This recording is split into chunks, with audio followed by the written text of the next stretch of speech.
जामखेड पुन्हा हादरले। गोळीबारात कुख्यात गुंड सागर मोहोळकर गंभीर जखमी। 7 राऊंड फायर, 4 गोळ्या अंगात। जामखेड शहरातील न्यूरॉनी कॉलनी येथे 7:30 वाजण्याच्या सुमारास कुख्यात गुंड सागर मोहोळकरवर मोटरसायकलवर आलेल्या एकाने गोळीबार करत 7 राऊंड फायर करण्यात आले। यातील 4 गोळ्या अंगात असल्याची माहिती डॉक्टरांनी दिली आहे। यात मोहोळकर गंभीर जखमी झाला आहे। यामुळे परिसरात एकच खळबळ उडाली आहे।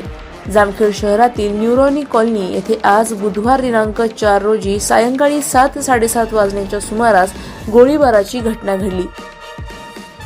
यामध्ये कुख्यात गुंड सागर मोहोळकर हा नुकताच नाशिक मध्यवर्ती कारागृहातून बाहेर आलेला होता। अनेक गुन्हे असलेला सागर मोहोळकर असल्याची माहिती मिळाली आहे। 2 दिवसांपूर्वी वडिलांनी त्याच्या विरोधात जामखेड पोलीस स्टेशन NC दाखल केली होती। तो नशेच्या आहारी असायचा। जामखेड परिसरात त्याची मोठी दहशत होती।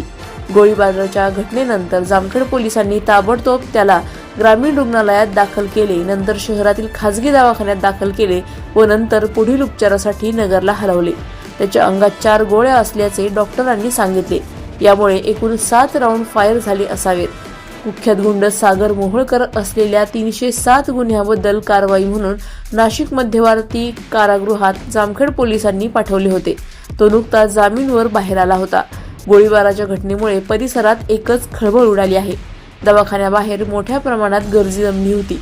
पुढील तपास जामखेड पोलीस करत आहेत। प्रतिनिधी नासिर पठाण, जामखेड। अशाच बातम्यांचा आढावा घेण्यासाठी आजच आपल्या YouTube चॅनलला सबस्क्राईब करा। बातमी आवडल्यास लाईक करा आणि इतरांपर्यंत शेअर करा।